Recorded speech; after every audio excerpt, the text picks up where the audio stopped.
Well, that was a disaster, but not a total disaster.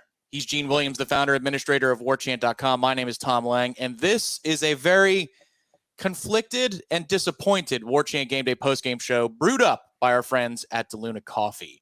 Welcome to everybody out there. Hit the like button underneath because you like our content, not because necessarily you like what you saw for the 60 minutes. Feel free to complain in the chats, the phone callers later. Fire away. They deserve it.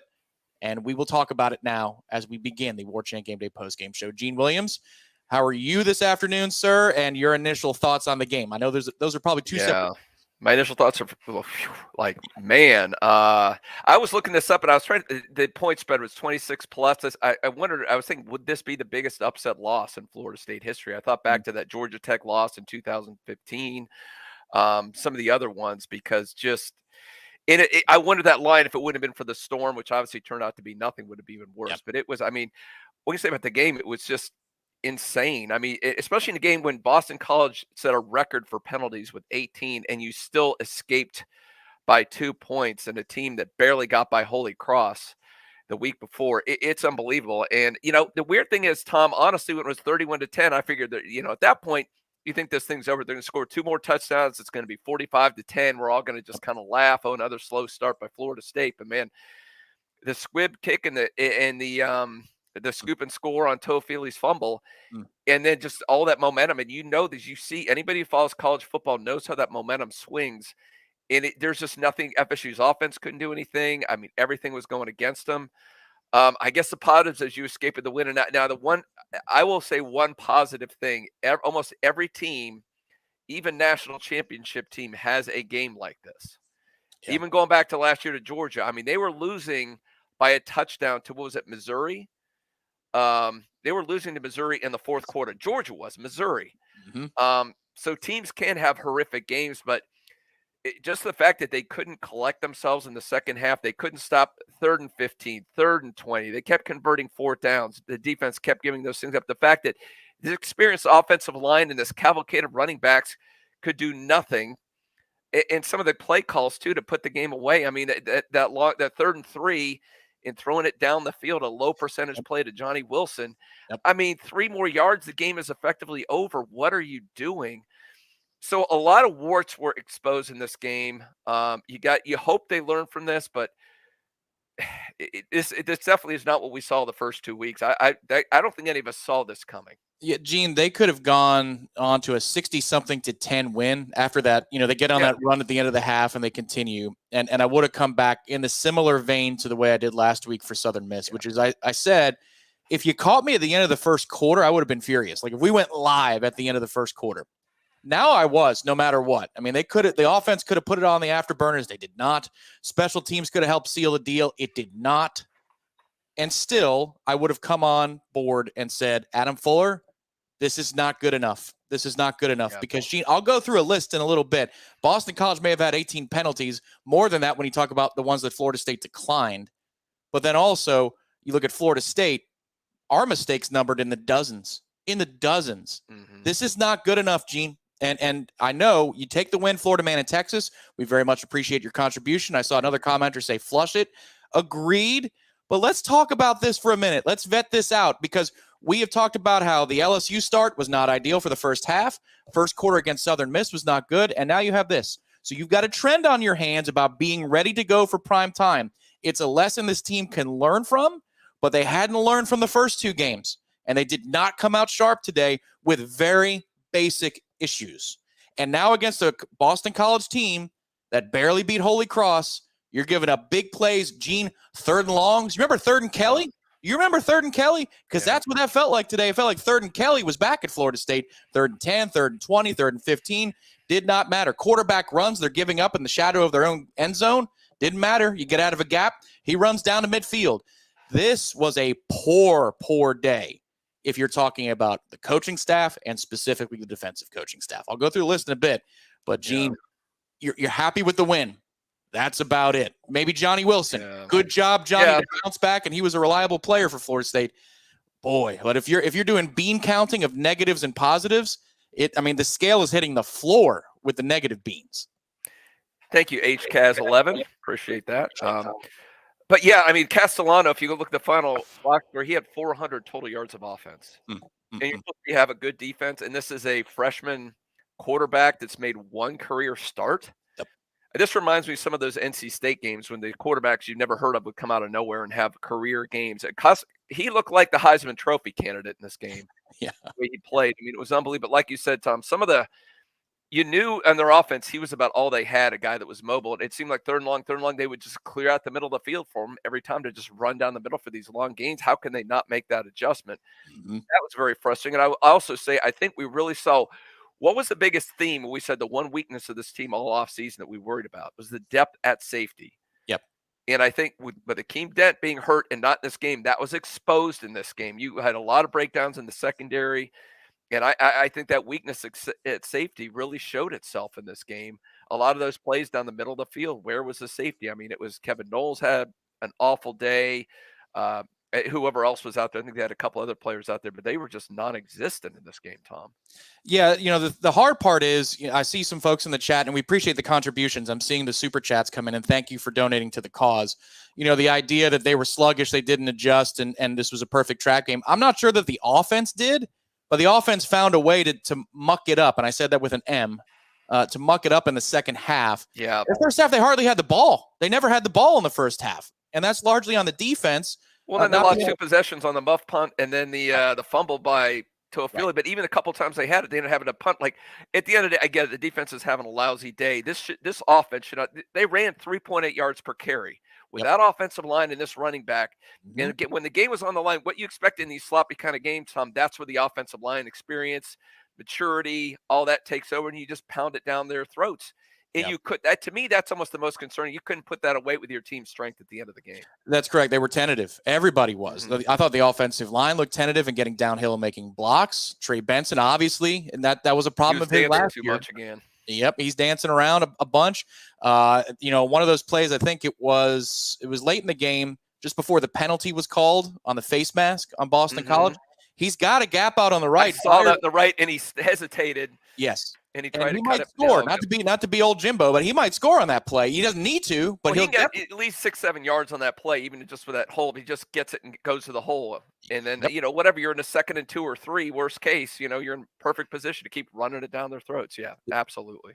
To the 1,600 plus of you, 1,700 plus of you, hit the like button underneath the video because of the content. We're going to be honest and we're going to vet this. We're not going to tell you there's no problems here. Just flush it. It's 100%. They'll be fine next week. They might be. But they need to get to freaking work, Gene, this week in practice. Yeah. I mean, this needs to be hell because whatever little issue we thought it was from the first half of the LSU game, first quarter Southern Miss, it's only gotten worse this week. Now, in a way, you could argue if you want to be positive, I don't want to be Clemson next week because Florida State's going to be pissed off. But look, this was a Boston College team that barely beat Holy Cross and lost to Northern Illinois. That you just squeaked by 31-29. I'm going to go through 18 penalties to help, and you'll do that in a minute, Tom. I also say we got to bring it up too, and we don't know the status yet. We'll get hopefully get Ira from up in Boston. Maybe give us some insight. There were a couple injuries in this game. I was pleasantly surprised that Jordan came back in that second half. That was scary. At the end of the first half, he went down. Was that you're thinking that was a stinger? Was that what you thought? I'm hoping so, Gene. I'm hoping it's not something more serious that they gave him a shot at Toradol for because it was a larger injury in the shoulder. It's just the way that the arm comes down. It's at a perfect right angle, and it slams into the ground. You just hope that the vibrations of whatever happened the force wasn't strong enough to jar something loose.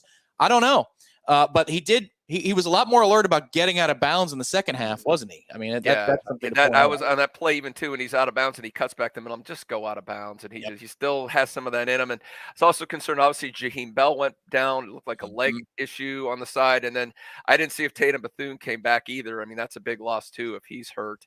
Agreed. So I mean, it's not even just how poorly they played on both sides of the ball that a couple key players are hurt going into what will be a pretty huge game next week. Yeah, part of me wondered if that was an injury or if that was they were moving the ball quickly and you want a defensive timeout because they did get a TV timeout. Let's hope it's that. Let's hope it's that because they don't have very many linebackers behind their top 3. I do want to give credit before I'm going to go through this list and it's a long one. There's a lot of issues here. But from the pregame show, I noticed this comment and so I screenshot it for you. Aaron. Yeah. Aaron was on it. Now, he's off by 20 points total, but the sentiment All right, Aaron. That's why we got the smartest viewers in the world. Yeah. Sleepwalk through BC, FSU 21-19. Full marks to you, Aaron. And thank you, Mosley TV. Third downs, FSU 1 of 9, BC 8 of 9. And how many of those, Mosley, were 10-plus yards? God. How many of them? And they were, I believe, 4 out of 5 on fourth downs, too, or something like this? Yeah, 4 out of 5 on fourth downs also. Yep. So the rare third downs they didn't convert, they would just convert the fourth down. And that's part of it where they ate up the clock. You had few offensive possessions. And what do we praise before how situationally good this team was? Mm-hmm. And it flipped the script here. They were situationally awful today. They weren't any good in third down last week. It was 4 or 5 on fourth down that got that stat up for Mike Norvell to claim victory in those situations against Southern Miss. All right, here we go. Bear with me. I'm missing a lot. I know. I couldn't have taken them all down. But from the first drive of the game, Boston College, there's confusion at alignment in the beginning. Before the snap, Reynardo Green turns a player loose, wide receiver loose. Nobody covers him. Shot play down the field. It's a simple crosser, and they get way down the field. The touchdown play, confusion before the snap. I think it's Kevin Noles' responsibility, but nobody covers the kid who scores the touchdown. Nobody.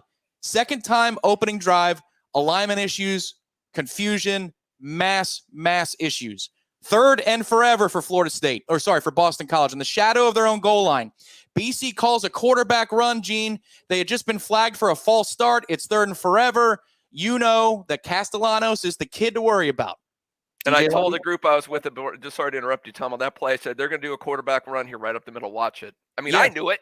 I mean, how does our defense not know that? They might have thrown it before the penalty, but they're never going to throw it after the penalty. You just punt, you get out of dodge, you're inside your own 10-yard line. Omar Graham goes wandering off to one side of the field, and he runs right through the gap. He gets to midfield.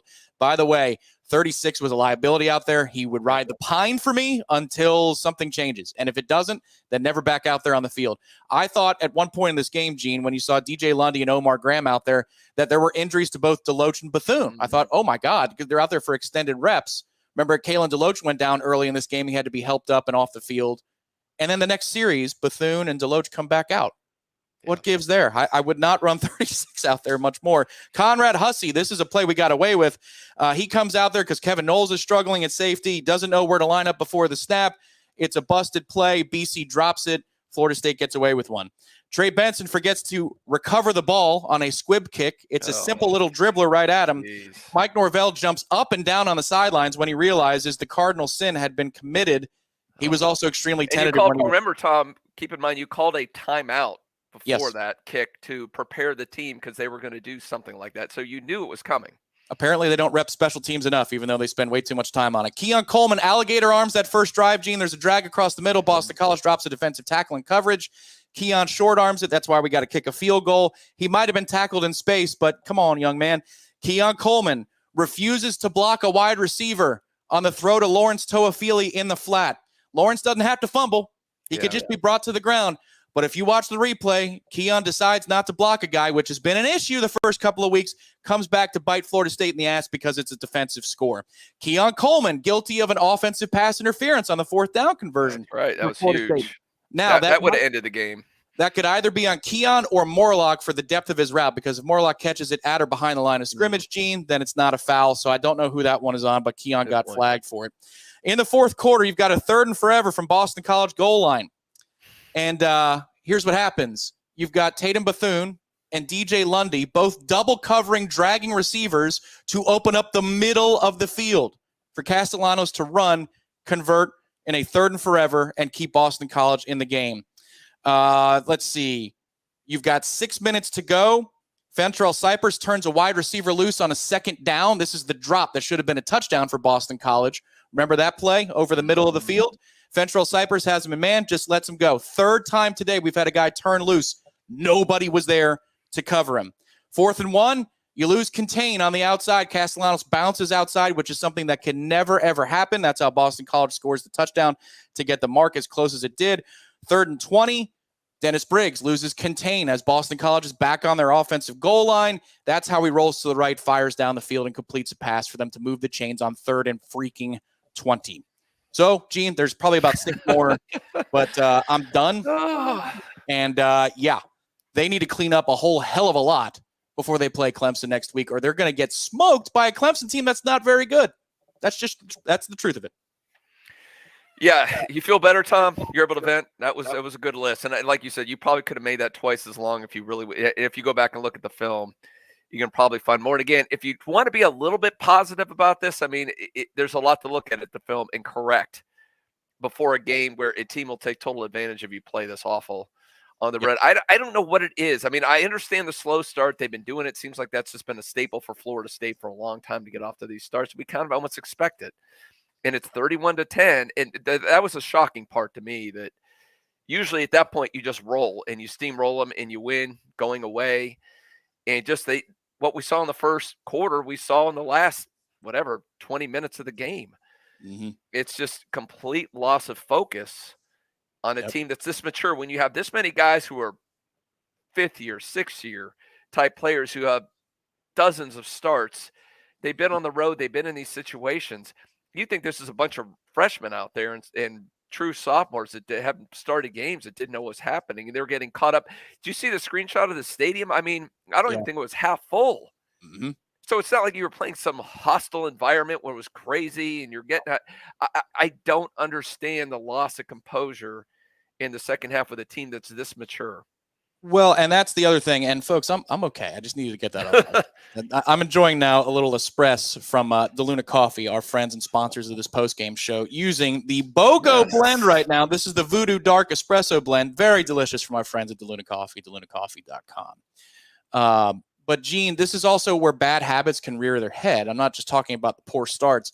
But I thought even in the first fourth down conversion for Florida State, Jordan Travis goes one-on-one to Johnny on the left. And Johnny makes the catch. He gets his foot down. I mean, it's one hell of a play, but that's a really low percentage shot to take in that situation. Well, he does it again when the game's on the line in the second half when Lawrence Toafili has nobody around him in the flat. And these are the kinds of things that can, materialize later if you don't practice the good habits early on. And that's something that Jordan has done. Has he been perfect? No. He's decided to take downfield shots to Keon Coleman, Johnny Wilson, and others when there are wide open things underneath. So play the game the right way, respect the game, and you're going to be in good position to win the rest of your games. Even Patrick Mahomes dumps it off occasionally, and it's not there. He will dump it off to somebody. You don't have to do that. And you got good reminds me last year, the NC State game, trying to do too much when you had the game won and you're trying to take the low percentage play down the field. And like you said, that's what really bothered me at the end of the game, is it worked for him on fourth down, like you mentioned, but 3rd and 3 in that situation when all you need is 3 yards and the game is effectively over. Why are you making it? It doesn't. The goal of that isn't like you don't need a touchdown to score. You're going to catch them off guard. You only need a first down. Right.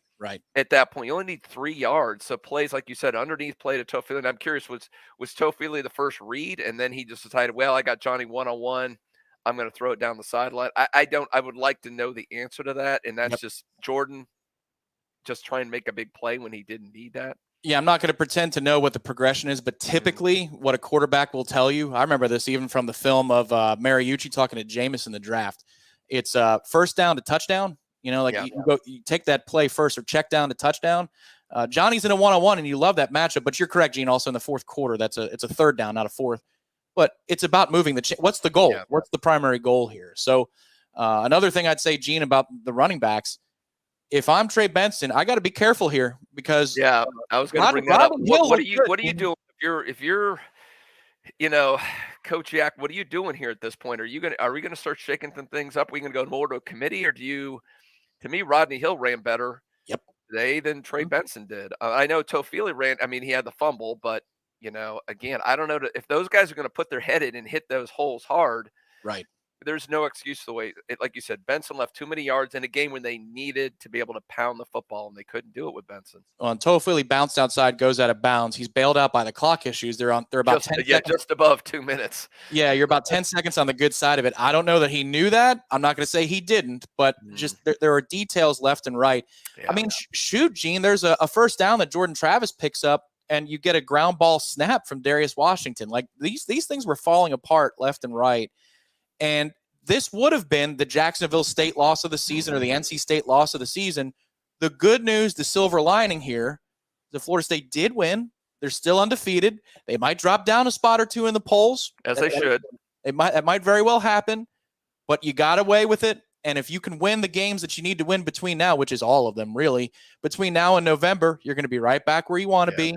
And people are going to forget about this and laugh about it the way they did, Gene. It was a great point by you at the outset for Georgia and Missouri last year. Is anybody thinking about the Missouri game when Georgia is torching TCU in college football? It was never brought up. Nobody said, well, they shouldn't be here because they were losing to Missouri in the fourth quarter. Or when they beat LSU in Atlanta for the SEC championship game, if you want to say that, I'm setting my sights too high. Nobody's talking about Mizzou when Georgia's beating the tar out of LSU for the SEC championship. So you can get on the other side of this. But, Gene, I mean, good God, I like to say this a lot, but it's a CVS receipt of mistakes. It just goes on down to the floor from 6 feet, 8 feet high. So that's the basic thought that we have on this game. Not a whole lot good. We are going to turn it over. I see you, Gene, in a second. Yeah. We are going to turn it over to the callers here pretty soon because we want to hear from you. And let it out, guys. This is a fan one. We want your reaction. Yeah. No, but Tom, before we want to go to the callers here soon, and it's about you guys. I want to hear the reaction to this, what you guys have to say about this. And I wonder a little bit about this too, because you brought up some of the plays when they would have the Omar Grahams and some, and I realize you want to give those guys some reps. Mm-hmm. But when the game is on the line, are you sending the message that you're taking the team too light? And the one thing we will never know, because this goes back to, and I remember the famous Jimbo game against Wake Forest when E.J. Manuel was available, but he took the other team too lightly. He started Clint Trickett in that game. And things spiraled down because the whole mentality of the team was we're not going to take them that seriously. And I wonder, we don't know this. We can talk about the injuries a little bit now because they weren't out there. But, Maury Smith and Robert Scott, could they have played in this game? Was this, let's hold them out for Clemson because we want to make sure they're 100%. What message does that send to the team? It seems like this team had the message in their mind. This team barely beat Holy Cross. We're not going to take him seriously. He's putting in a bunch of backups when the game still is apparently in doubt. To me, I'm trying to come up with a reason why this team was so unfocused and seemed like they just didn't care in this game. I think if I'm going to point to something, I know this gets uncomfortable. I'm going to say the defense was ill-prepared for this game. I mean, how do you not know the first play of the game, Gene? I mean, you could be beating somebody by 21 as Florida State was, then maybe let your foot off the gas. And it's not that I excuse the psychology. I can just understand the psychology. But if out the gate on the first drive for Boston College, you turn two wide receivers loose and nobody covers them across the field, that's about preparation. That's about not knowing where you need to be or what the call is. They ran zone a few times in this game, Gene, and they didn't know where to be. I thought from watching fall camp that the IQ of this defense was in a higher place. They were passing things off in the perimeter, doing some good things. But the middle of the field, they do not know where to be. And I think another great point you made is maybe the value of Akeem Dent is a lot higher than we were giving, Akeem credit for. Because in the middle, there were issues, guys communicating late at the snap, people aligned all over the place, wide receivers running free. That to me is about preparation for the game. And there was some poor tackling when the ball got in that area too. I mean, guys just miss easy tackles too. And Dent's usually pretty solid there. I mean, again, he's not an elite, but he's a steady. He knows what to do. He's got a ton of experience. I do think and we knew going in the depth of safety could be an issue.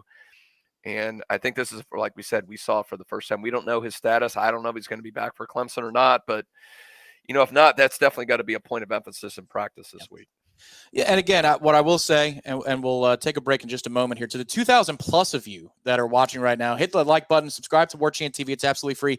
In fact, let me tell you something, folks. We have a deal for you, and it's an outstanding deal just for Warchant TV folks today, and it's going to be running for a limited time. We're going to put the link in the chat in just a moment, but you can now sign up at warchant.com. You head over to Warchant if you're not a member right now, and you use the promo code FSU1 at the bottom of the screen. It's $1 for 2 months. If you want to commiserate with the largest FSU fan community in the business and talk about how disappointed you are today, or you want to be the hand that goes around the shoulder and says, folks, we're 3-0. We're 3-0. The goals are still in front of us. You can do so now, $1 for 2 months. Head over to warchant.com today. There's a login or a sign-up page at the top. It's in green. You hit that, and you use promo code FSU1. It's $1. Make sure you pick the monthly option. I was told that too. So, you can do the annual. We'd love that. But, yeah, just make sure if you want to do that $1 for 2 months, pick the monthly option.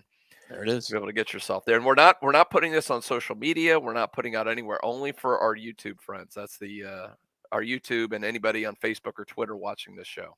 There it is. The link is going out in the chat right now. Just use that code FSU and the number 1 to save. We'll turn it over in just a minute to the folks on the call sheet. And I see that, yes, we have a full roster. Surprise. We'll put the number on the screen for just a moment. We'll be hearing from Irish O'Fell up in Chestnut Hill. He covered this game. I'll bet he put his feet up in the third quarter when it's 31-10. Most of us did. But then maybe he did that thing. You ever see the meme, Gene, where the guys lean forward and they're like engaged mode? This was quite the nail biter. The number is 850-805-5911. Nailed it, 850-805-5911. That is the number to get involved on the show. We will take your calls in just a moment. We're going to step aside for about 2.5 minutes. This is the Warchant Gameday Postgame Show brewed by our friends at DeLuna Coffee. The finest football program in the state and rolling into 2023 with a Heisman contender. Stay connected with everything Florida State over at the ultimate Seminole sports source, Warchant.com. Expert insight from five-star Irish O'Fell, the wit and perspective of FSU encyclopedia Corey Clark, the latest on FSU recruiting with entrenched reporter Michael Langston, and the most active community of FSU fans anywhere. Warchant.com is part of the On3 network with a national team of reporters and resources that have created industry-leading consensus recruiting ratings, transfer portal rankings, and NIL analytics. Head over to Warchant.com to take advantage of this offer as FSU heads into a 2023 season with sky-high expectations. There's fun to be had every night at the Corner Pocket. Take-home prizes on Trivia Tuesdays and Beer Bingo Thursdays. And kickstart your weekend with Martini Fridays. Plus, happy hour runs every weekday and game day specials every time the Noles take the field. Watch all the best games at the Corner Pocket's Vegas Wall, featuring 560 inches of flat-screen TV heaven. Oh, really? The best food, the best drinks, and the best place to watch all the games. Tallahassee loves the Corner Pocket. This is all the benefits of being a Warchant subscriber, right? If you're watching right now, you can look along with me. You'll see Garnet and Gold, 10% off, special Warchant Days promos each month with exclusive offers for Warchant.com members, priority access and free gear at Warchant events. That's doing some things, right? Got to do it. Ask Warchant anything subscriber-only shows featuring the entire staff, a little Q&A with the entire staff, and coming soon, a new mobile app with improved functionality and less ads. That's really a good thing. Join the largest FSU fan community on the internet, everybody, at Warchant.com. It's not close. Let's go. Get it on. Sign up today. Picture this. Saturday morning, November the 4th, 9 a.m. Game day's on your TV, and FSU has dismantled their ACC schedule to this point. They're 8-0. Kirk, Reese, McAfee, and Desmond are debating whether the Noles are going to be the number 1 or number 2 seed in the playoff, and JT13 is the front man for the Heisman. Life's pretty good, and guess what? It's going to get better, because your DeLuna Coffee Warchant bundle came in the mail yesterday. You tell your wife, I'm not superstitious, as you pour your DeLuna Voodoo Coffee blend into your new stainless steel tumbler. You add a scoop of cocoa to die for from DeLuna, and mutter a curse under your breath onto the pit's secondary. No voodoo necessary for that, though. The opponent was doomed from the start. Johnny and Keon, they don't need DeLuna's help to make the opponent's life a living hell. But in honor of the 2023 FSU offense, enjoy the DeLuna Coffee Pick Your Poison bundle. Check the drop-down menu for all available options. Wake up and enjoy DeLuna Coffee today. Head to DeLunaCoffee.com. That's DeLunaCoffee.com.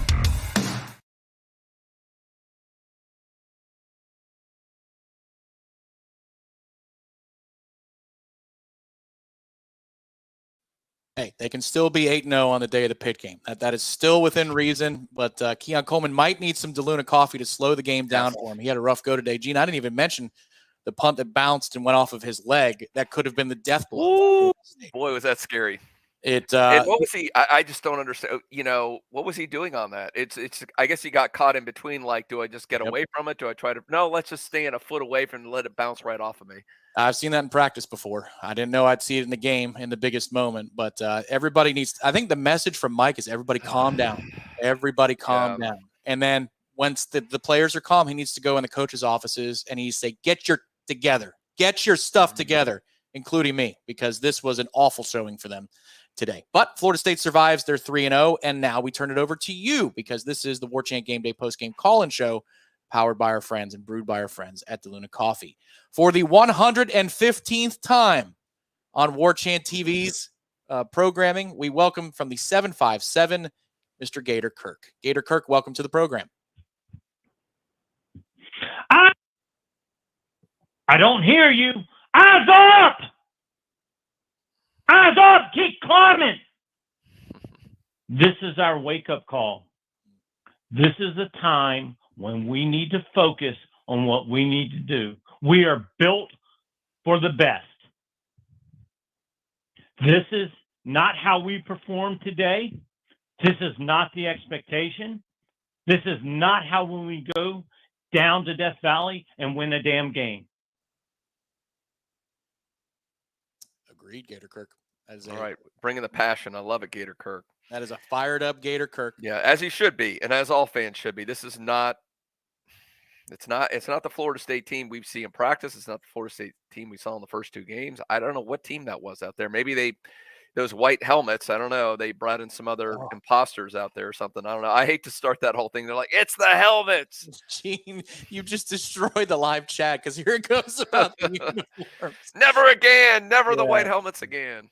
A different team better get off the bus next week in Death Valley, though. Gator Kirk, we agree with that. Yeah. You can hear the fury in his voice, and you should be furious out there, folks. Yeah, pipe him into the locker room, record that, and send that to Mike Norvell. Let's play that on the plane ride home. Let's play that over and over again for him.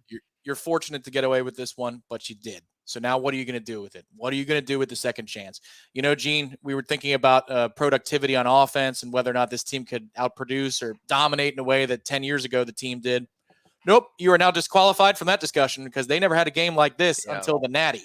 But in the 12 games, they had a first half scare against Boston College, but then that was a laugher. Oh, for a half. Yeah, for a half. This one I was looked thinking like the same thing in the first half. I'm like, this is going to be like 2013. And it led 31-10. It looked like it was on the way. And then you muff a kick and you fumble, and there's a scoop and score for 6, and you give up 3rd and forevers, and that's it's a win, though. I looked at this too, Tom, real quick. I know we got to go to some callers. I didn't realize the total yards. Have you looked at that in this game? Florida State only 340 total yards in the game. BC 457. Yeah. They completely dominated. If you just go statistically, Florida State. Yeah, look, I'll say it this way. If you replace your defensive coordinator at the end of the season, we're going to point back to this as the turning point. And there's no excuse for how poorly they played today on defense and the things that they could not do that were basic. They're the number one villain today for me. A lot of different players in all phases of the game. They all took their turns, but the defense was absolutely the number one villain. I don't know what the hell they were doing. So we now go to one of the guys that has a lot of perspective, and we really appreciate his calls always on the postgame show. We go to Ocala to talk to Gene. Gene in Ocala, welcome to the postgame show. Go ahead, sir. Gene, what's going on? Hey, Gene. We're exhaling, Gene. Man, and the blood pressure's through the roof. Yeah. I don't get it. I don't understand it. And to you all's point, sitting there 2013, looking at everything unfold, and then Jameis gets a slippity-doo and throws a pass down the sideline to Kenny Shaw, and then we start getting the wheels rolling. Today, I don't know if you remember, but coming out of half, why in the world are you throwing that screen pass that wasn't developed, Jordan? It doesn't make any sense. And that's what got us behind the sticks. That's what got us in this little. Okay, well, if you want to let us back in the game, we'll come back in the game. It was just amazing to me. I didn't understand it. My question to you all is just, you played against Jaden Daniels. You can't put a spy on coach. You didn't watch film from last week whenever this guy was running all the way around Old Dominion, and number 5 was putting his head down and coming off of those reads. It's inconsistency like that, and it almost cost us. I was sitting here looking like, just like what you said, North Carolina State 2012. It was getting real ugly real quick. I appreciate what you guys do. This is man, it was something. I'm still trying to get my little blood pressure down. But we have got to. I mean, it's still go Noles. We still have, like you said, we have everything in front of us. But if I'm Clemson now, I'm saying, well, that's not a juggernaut that we see. That's not the number 3 team in the nation. And whenever they go in the locker room and look in the mirror, whenever they're in the shower, they need to see that too. That's not a number 3 in the country. That's not what we do week in and week out. You can't do that And then whenever you look up and see the bandanas and everything going on, and you see how quickly things can turn. Again, thank you for taking my call. Love you guys, Tom, Gene, and go Noles. Have a good one. Thank you, Gene. Always a good call from Gene. Thanks, Gene. Yeah, it was a success in the W and L column, and it was a failure most everywhere else. Everywhere else. Yeah. But Gene, good insight. I mean, just the decision making, not being prepared for Castellanos, and that's all that was basically their whole offense. And you knew that going in. How do you not look at film, as Gene pointed out, and not prepare accordingly for that? And they didn't. I don't get it. Again, does that go back to you didn't take them that seriously? Thought you could just kind of sleepwalk through this thing and get ready for Clemson? Yeah. I think they looked at it, and I think they didn't know what to do, that's the scarier thing. So now they did coach a great game, and they schemed up a good game against LSU, especially in that second half. But if you want ammunition to criticize this defensive staff, I mean, you got stockpiles of it now. It's ridiculous how much ammunition you have, because today was just poor. We now go to one of the pillars, Eric Angel. All right, brace yourself, everybody. Eric, how are you doing, man? Welcome to the program. Gee, Tom, how the fuck are you guys doing on this Saturday? Holy fucking It took smoke. what? Okay, let's I don't know. I need another a profanity a fireball, little man, bit. after that win. Jesus Christ. All right, Eric, you got your 2 freebies. No more F-bombs. What you got for us?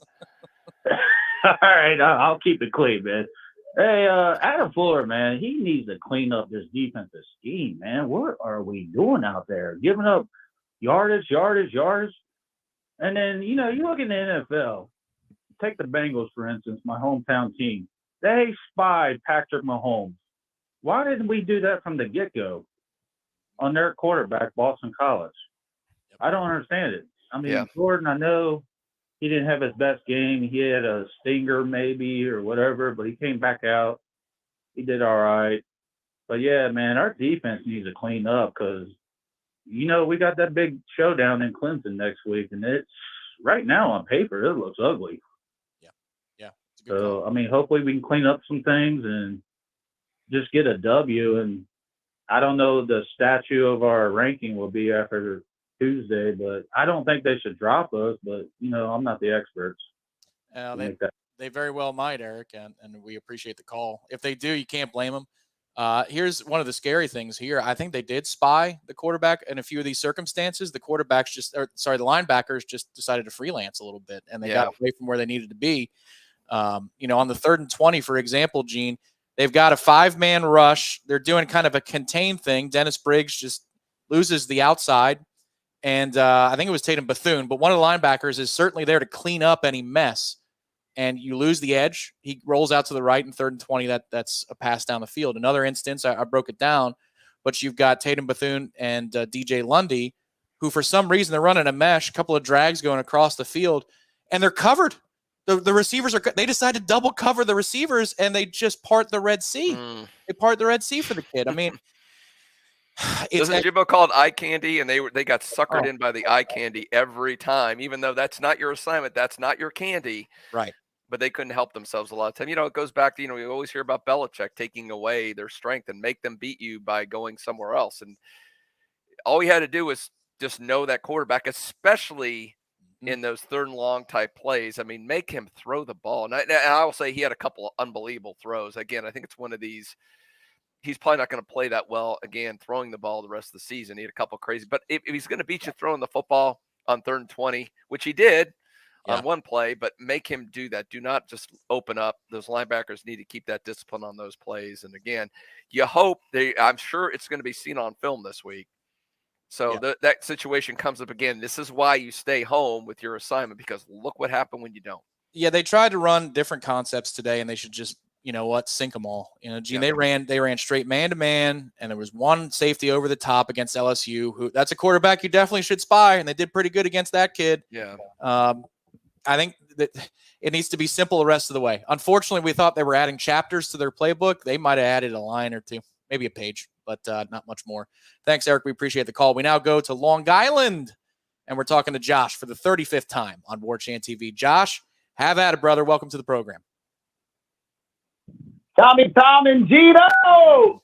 I'm still encouraged by this. And I'm going to tell you why. Okay. Like I was going back and I was looking at a couple of, scores when we went to BC over the years, and I was just I remember us never really playing well there. So like 2021, we won 26-23. 2019, 38-31. We got destroyed in 2017, 35-3. We won 14-0 in 2015. And then obviously the 2013, the national championship year, we won 48-34. Like BC has never been easy for us. And a sleepy nooner game, this had, and I watched the show previously about all the predictions, and I was like, guys, did we not see what else was happening? Because this had every bit of a trap game in it. We had the bandana game, we have Clemson next week, and all this stuff just led to that being a trap game. Secondly, Adam Fuller only coordinates great when his job is on the line. So I think we need to just like forever put his feet to the fire because he only coordinates with a level of urgency when his job is being talked about in the media. And I think that he needs to just forever coordinate that way because we were going straight, man, vanilla, subbing guys. Like we weren't locked in. Our guys weren't locked in, and that was the coach's fault. So maybe, I guess this week they'll be pissed off, but I'm actually encouraged because I'm happy that they have this tape. I'm happy that they had this tape, and I can't wait to watch Clemson because I think that is where we're going to do what we did in 2013. We did 51-14. We're going to do something similar. We'll just see. All right? Have a good one, guys. I'll talk to you soon. Thank you, Josh. I love the positivity, right, Tom? I mean, coming in here, I didn't expect that, but part of it's right. You have a lot. If you want to get this team's attention before Clemson, if you would have just sleptwalked to this game and won 38-10, let's say they get one more touchdown, it's kind of sloppy and you win. Are you really getting their attention?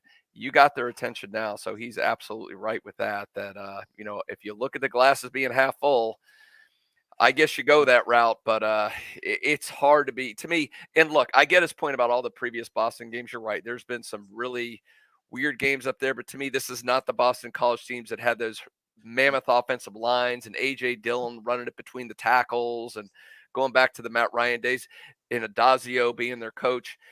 Those are some solid teams that Florida State had a hard time matching up with because of how they played, that tough, grinded out between the tackles type of team. This isn't that team. This is a team that lost to Northern Illinois. Yep. It's a quarterback that's mobile. And other than that, they really don't have anything else. And yet if not for 18 penalties, you might have lost the game. Willie's Florida State teams could have beat this team 31-29.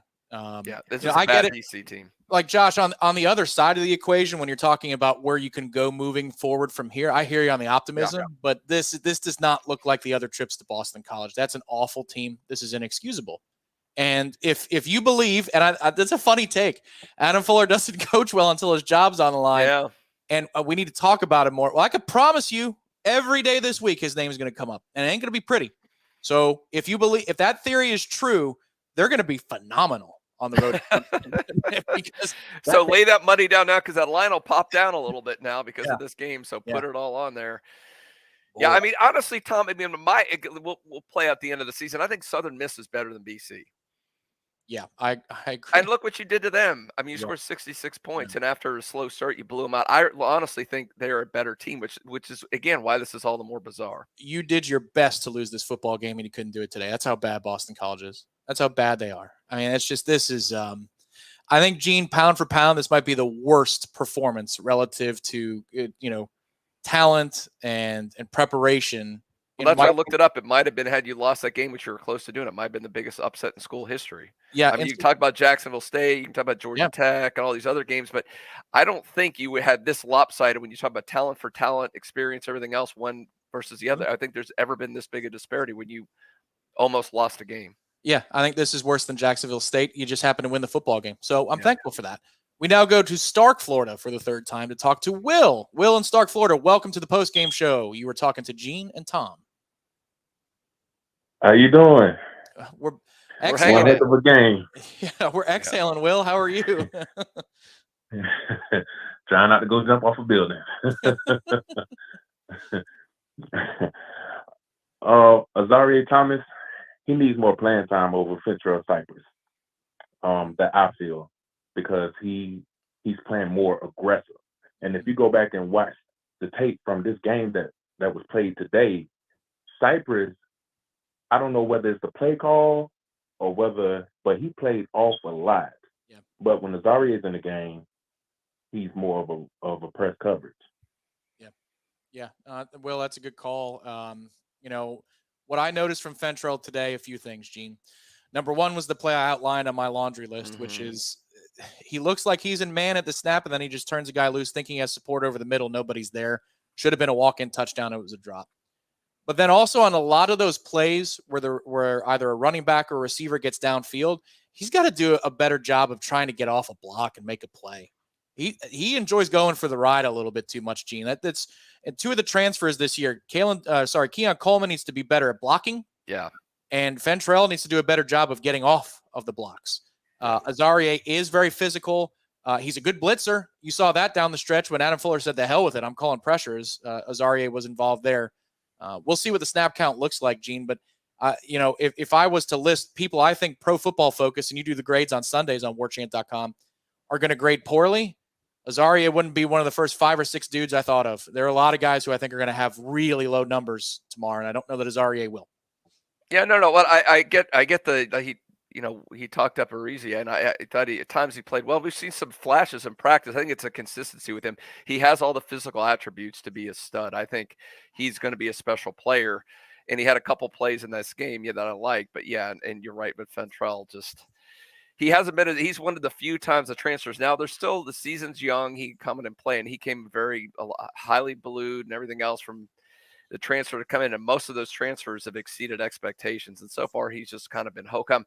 Keon Coleman made him a lot of money in the first 2 games today. All that film gets looked at by scouts, and blocking's a big part of the game and being totally focused. And he might have lost himself some money. In this game. It was a sloppy, lazy effort by him. I don't know. Maybe he just shows up for the big games or for the hurdle or whatever. He's been unbelievable in practice. He's obviously unbelievable against LSU in the opener, but man, you got to bring it every game. He just kind of dialed this one in. He really wasn't into it. We want to thank Willie Johnson and so many people who have supported us in the post-game show. So we're going to take a minute to do that between now and our next call. His only gripe is substitutions. Why are we subbing on offense? He says, big play, make them pay. Gene, I think in some circumstances we didn't substitute, and yet Boston College was given latitude to do so. I'm not saying that happened the whole time. I wondered about that because people were asking me in the first half, and I understand the rule, Tom. Correct me if I'm wrong, but I mean, if the offense substitutes, then they're allowed to do it. But if they don't, if the offense doesn't substitute and lines up, they shouldn't be able to substitute. Yeah. It seems like when I looked, and I don't see the all 22, and you couldn't tell for some, but it looked like a couple times BC was allowed to substitute when FSU wasn't. I didn't understand what was going on there. Boy, and they took their time substituting. They did. They want to eat up the clock. That was part of their strategy. And I'm thinking, not only are they eating up the clock when they're on offense, they're eating up the clock when we're on offense with substituting every play. Yep. Agreed. We're going to go back, thank a few people, and then we'll hit the phone lines up in just a minute. Noel, Kev, that was not an Xbox headset, Red Solo Cup kind of day. Sorry. Hey, look, Kev, I agree 100%. We appreciate the contribution. Dane, why did we refuse to spy the quarterback? Answered this. I think they were trying to at times. Sometimes it's a really bad spy. Yeah. It's a spy. He's going in. He's wearing polka dots. He's got a bright hat on. Yeah. He's looking at the person. I mean, it's just like it was the opposite of what a spy should do. And sometimes they didn't. Like, for example, I thought Dusty Dvorak on the call did a good job of pointing out when Braden Fisk left his responsibility. That was one instance where I don't think we were spying the quarterback. But Dane, the sad thing is I think a few times we were, which is wild because we did a better job against Jaden Daniels. So what the hell does that say? HCAS seems like they were looking at Clemson through Boston College. They saw this as an easy win. I hope they gain focus this week. I agree.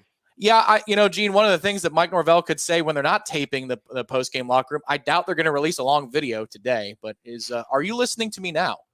If they didn't hear the message after Southern Miss and maybe the start against LSU, where he said, Mike Norvell's words, that he was pissed off that a few bad habits from practice crept into the LSU game.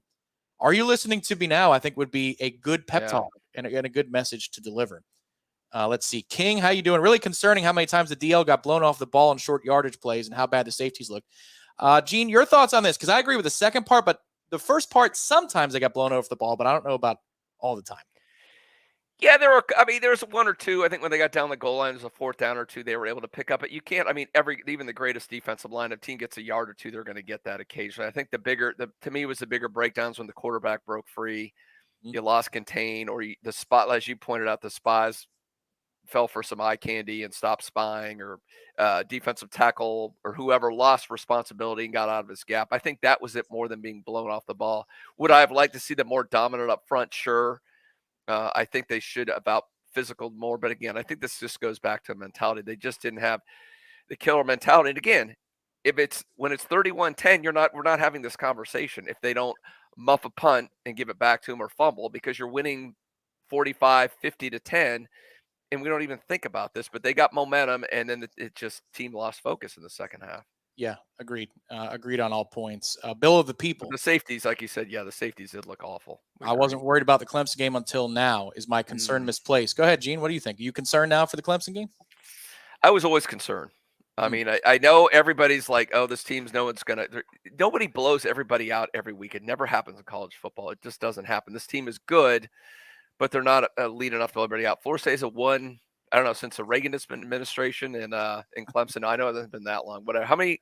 It's been a while. Was it 13 or they went in 15? I'm trying to remember. No, 13 is last time they won. 13. I mean, it's been 10 years. Yeah, they've won there. It's a difficult place to play. No, this isn't. There's no Deshaun Watson. There's no Trevor Lawrence. It's not the same Clemson team. I get it, but they've got a lot of good players on that team, especially on defense. Yep. I think they could still give you a hard time there. So I'm more concerned than I was, sure, because a lot of warts were exposed in this game. But I still think at the end of the day, if that offense is clicking, I don't think Clemson can keep up with Florida State. So, but sure, I think anybody who's an FSU fan or media member has to be more concerned after what we saw today. Agreed. A few more before we go back to the phones. Yuckmouth, he jumped on your part of the train. White That's helmet. my fault. Yeah, yep. The tribal council is going to be lit up with that. Chris says, let's give some credit to their wideout playing quarterback. That was a tough cover with limited tape. You got to be better than that. You had to he came in early in that first game. You had a game and a half of tape on it. You knew that was our entire team was a mobile quarterback going to run. And you played against a guy who's a better version of him in the first game. So you've already prepared for that. So, and he doesn't have the same wideouts of the skill players. It shouldn't have been that difficult of an adjustment. Well, and the other lesson you need to learn is whatever you see on tape is not the best version of that player. You're going to get the best version of that player that's not visible on tape because you're Florida State and you're top 5 in the country. This team's not used to that. Hopefully the lesson was get used to it. John says, ugly ass win, outcoached in every aspect of the game. Poor game plan, even poor execution, no intensity. Are we better than this, or were we exposed? I think they're better than this. Yeah. LSU would bear that out.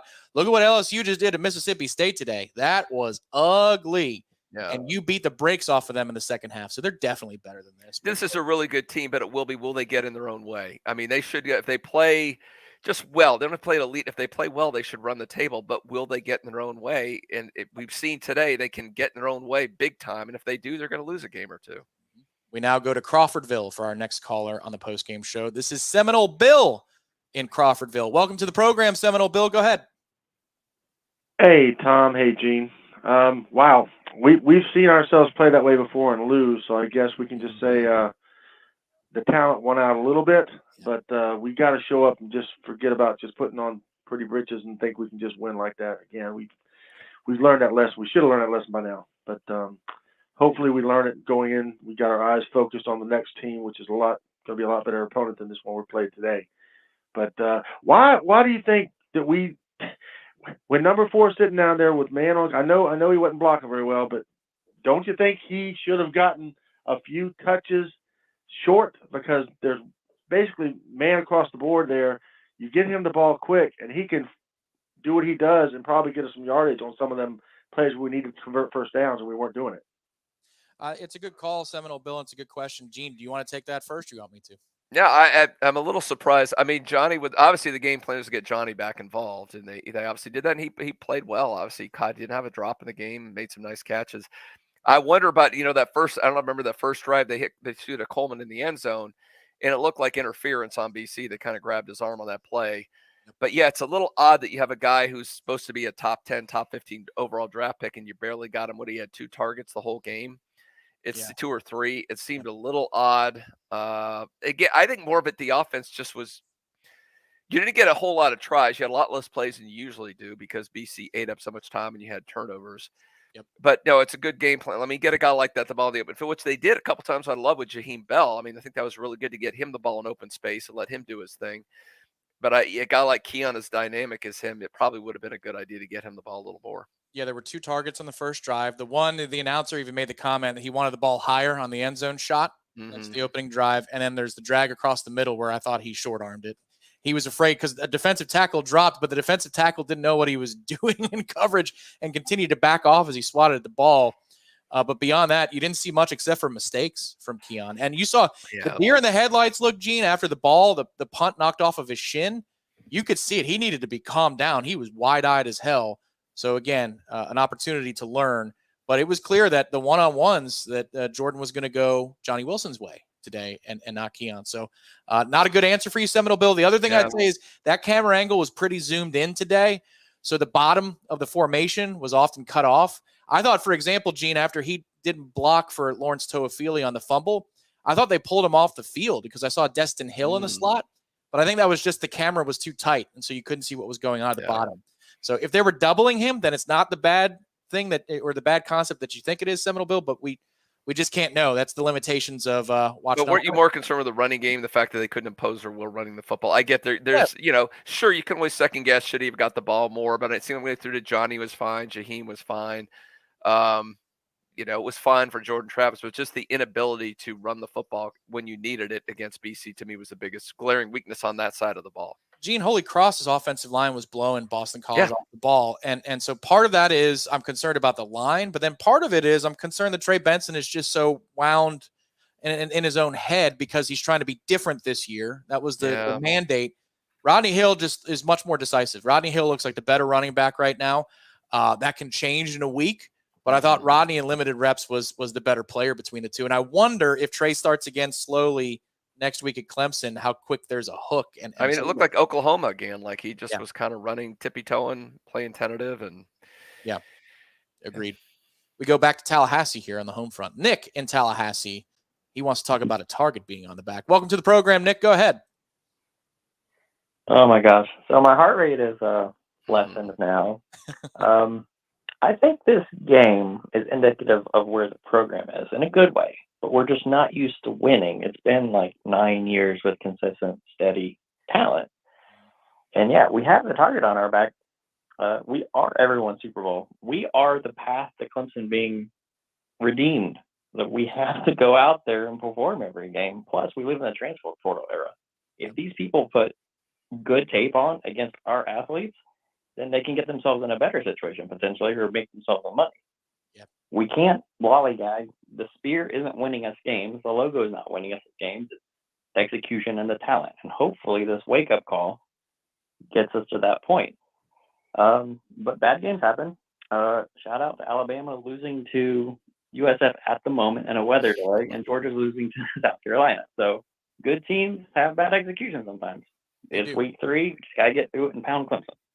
There you go, Nick. That's a great call. Nick, he's on the Georgia-Missouri train right now, like from last year. That chaos happens in college football, and we dodged a bullet. It's a reasonable take. Gene, I'm just too pissed off right now to feel it myself. I don't feel that, but I hear it. You know what I mean? No, that's what I said in the beginning. Is this just a one-off that we always see in college football? Even great teams have an off week and things go against them and they're not focused. But I think to his ultimate point, I mean, this is a new thing for this team, a new thing for Mike Norvell, being the hunted. Now, I mean, you're the target. Everybody's preparing. I saw a lot of I didn't watch a ton of BC film, but I saw a lot more misdirection and some stuff I had not seen. Yeah. It seemed like they were saving some plays up. And I remember going back to it would drive me nuts when I'd hear these things. Remember Amato back when he was NC State's coach, and they would have these things that they would be 2-4 going into an FSU game, and they would pull out all these plays, and Amato would admit, we saved all these great plays up for Florida State. That's our season. It's just like, you're 2-4. Why not try to have a winning record? We don't care because we're trying to beat Florida State to make our season. That's the thing. This team better get used to it. These teams are going to pull out stuff they've done for these players. Like Castellanos going to play probably the best game he's going to have all season against you. But get used to it. You have to be resilient. You have to play your game and not lose focus. If you don't, you're perfectly fine. If you do that, they're gonna punch you. They're gonna go for it. Like you saw 4th downs. I mean, in a normal game early on, they went for a couple fourth downs that I don't think normally a team like BC would do, but they realized this is our shot to knock off Florida State. We're not going to hold anything back. Yes, I will echo that sentiment, Gene, because 10 years ago, I think BC had 14 points on the board. They got a short field off of a turnover, and they chose to kick it on fourth and short. That. And Adazio in that moment lost the football game. In this case, early on, they've got a 4th and 1. They're going to punt. Then they call a timeout. 34-yard line. Yep. But this is what you need to do to beat Florida State. If Hafley punts there, the offense was in a rhythm at that point. They were going to score. And then the game's probably over, although they're up 31-10 and it wasn't. But it's just a different feeling. Instead, they convert, they go down the field, and that just changes the course of the game, Gene, because they had the ball for so long in that first quarter and in that first half. Like, that's what you have to do. You've got to go outside of what analytics tell you to do. You got to go outside of what traditional football strategy would tell you to do when you're playing a team that's superior to you. So it's credit to Boston College. And I will say one of the few bright spots for this defense, Gene, was they called a really difficult play to defend on a double pass where the receiver is engaged with a defensive back in a block, and then he releases out on a route, and we deflected the ball. We deflected the pass. I think, was it Shaheem? I forget who it was. I thought that was Arizi. I thought it was Thomas. It could have been Thomas. I thought it was Thomas that got that one. You could be right. But whatever the case is, that's one of the few plays where they were prepared for it. They were prepared for the 2-point play, the rollout to the right. They were very prepared for that. And Renardo shoved the player out of bounds. There were some good things, but Jesus. But you can count them on one hand, the good things. Yeah, exactly right. Now, like we went through your long list of all the bad things. I can't count on two hands the good things about DeLuna Coffee. There's just so much about them to love. That's the sponsor of the post-game show today. FSU alumni owned and operated, Ed and Brett Lemmix, have a combined 30 years of experience in the coffee industry. DeLuna's claim to fame is their Blue Angels blend coffee, known as the first ever food or beverage item to be licensed by a military branch. It's very cool. A percentage of proceeds from Blue Angels blend, Midnight Shift, and High Noon Lawman's blend go to the U.S. Navy Morale, Welfare, and Recreation Program, the Raleigh Foundation of Pensacola, and the Escambia County Sheriff's Foundation, respectively. Ed and Brett Lemmix are awesome supporters of Florida State athletics. They've been supporters of Warchant programming, like Wake Up Warchant forever and a day, and now this season, they are the sponsor of the postgame show. You can find them at DeLunaCoffee.com, but then also, if you live near I-4 or west of it, all the way through the Panhandle, they are in your local Publix.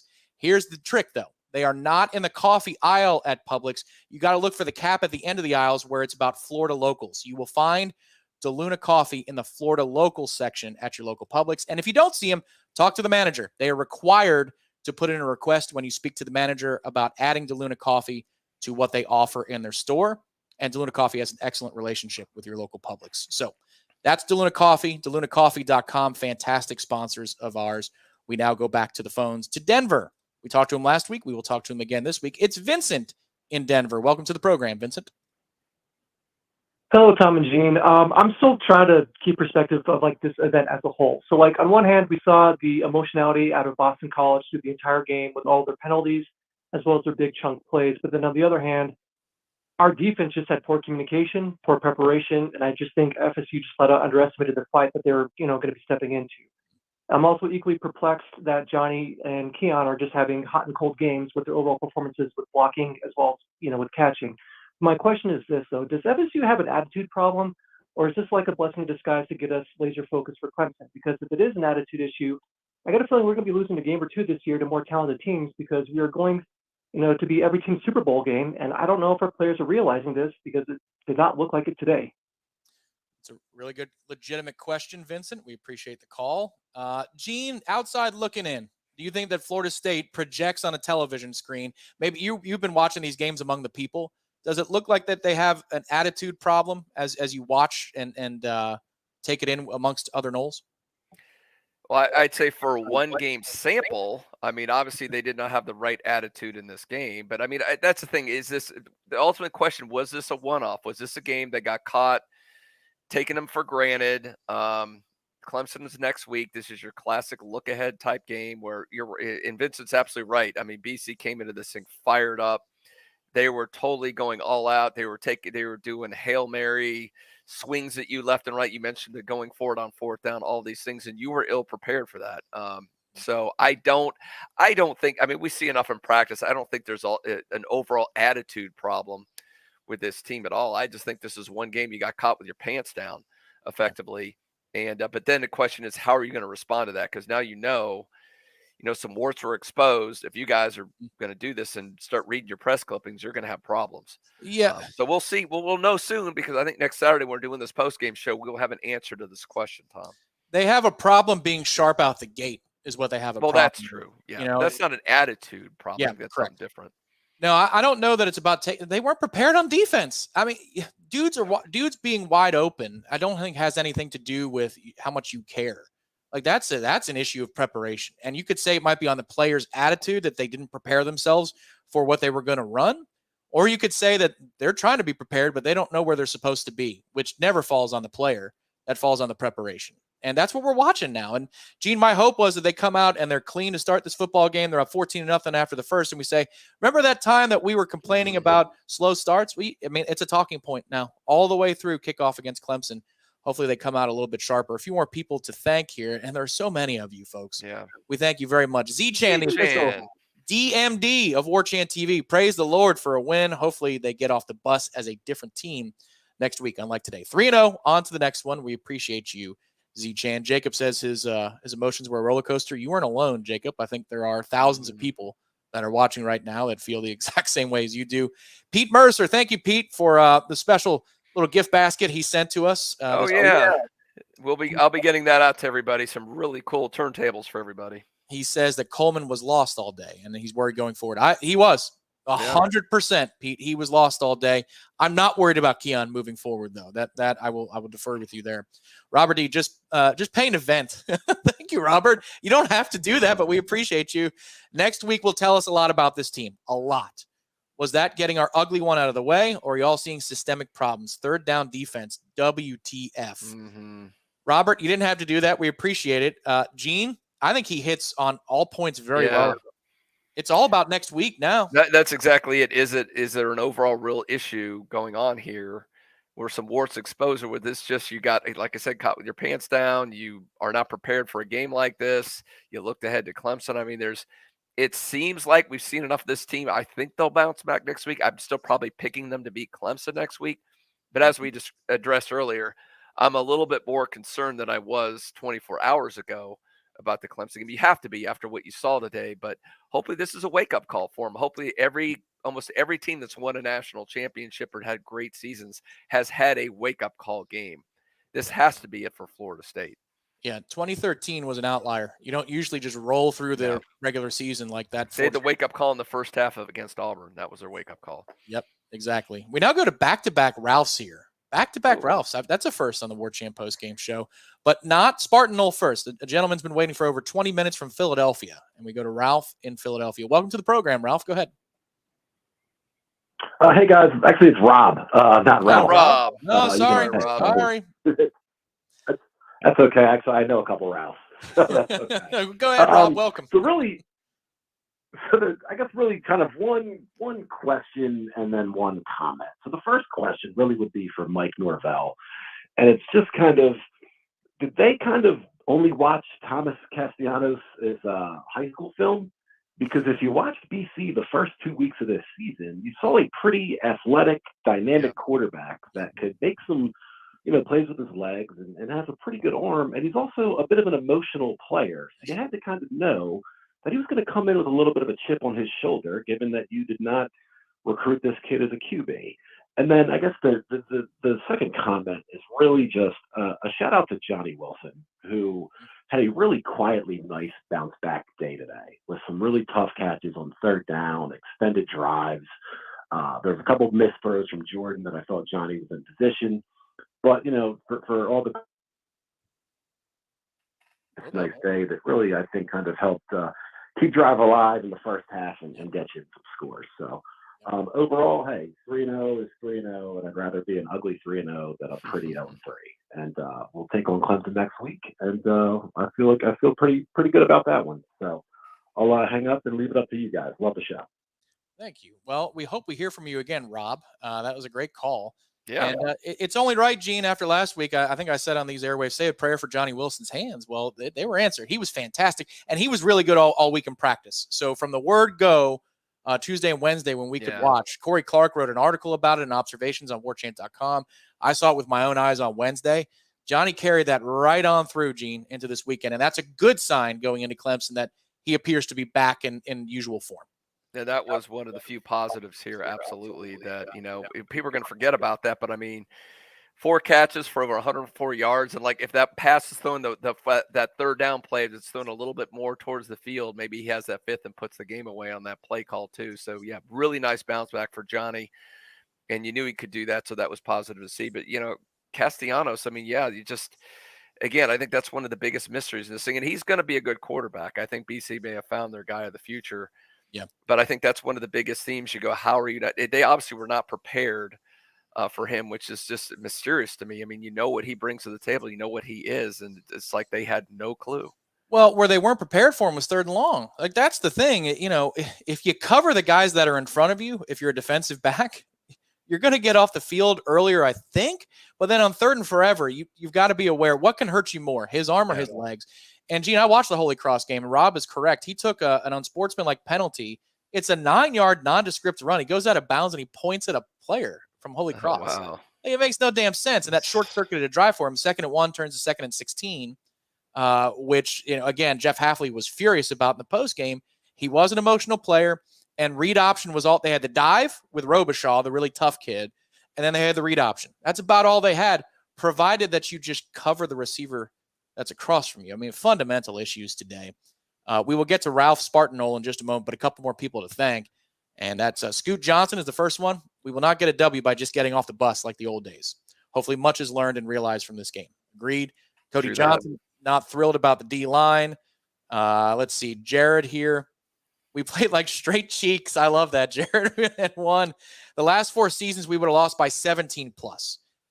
Bring the rock back home intact and make them stare at it all week long. What do you think of that, Gene? That's strong. Jared. I was thinking about that too. Someone brought up like who breaks the rock. I mean, is there anybody really? I guess Johnny could. It would be a kind of a nice thing for him to be able to do it. But I kind of like that notion. Like this was not.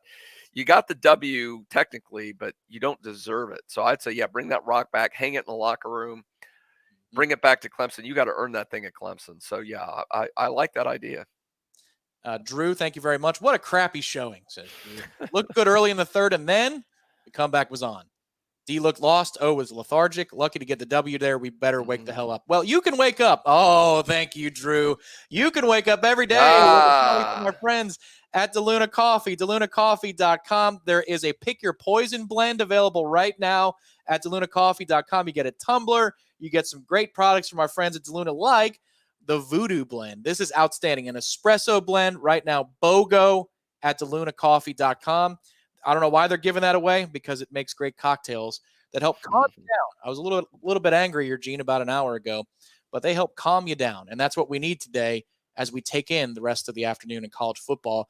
We've got more calls coming and more people to thank, but we're going to take a quick break to gather ourselves. Gene needs a refill. I'm going to pour me up. I do. This is the Warchant Gameday Postgame call-in show presented by our friends at DeLuna Coffee.